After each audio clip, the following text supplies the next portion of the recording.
Guys এই একটা অঙ্ক এসছে 1.07, 0.51, 0.153 এর এইচসিএফ মানে গসাগু কত।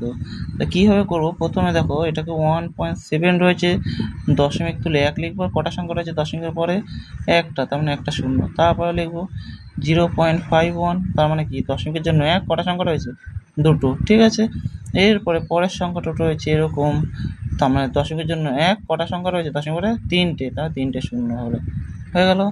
এইবার গসাগু করার নিয়মটা কি, নিয়মটা হচ্ছে যে এই উপরের সংখ্যাগুলো গসাগু করতে হয়, নিচের সংখ্যাগুলো লসাগু করতে হয়। তার মানে উপরের সংখ্যা কীভাবে করব, দেখো গসাগুটা এইভাবে করলে ভালো হয় যে, তার মানে 17 দিয়ে ভাগ করে যাবে, এমন একটা সংখ্যা দিতে হবে যে 3 দিয়ে ভাগ করে, 17 দিয়ে 17কে 17, 3 17, 9 17, 153, ঠিক আছে। আমরা এদের গসাগু করতে হবে এই 17, আমি লিখলাম 17। এইবার দাগ দেবো, নিচে দেখবো সবচেয়ে বড় কে, 10, 100, 1000, 1000 বড়, তাই এদের লসাগু হবে 1000।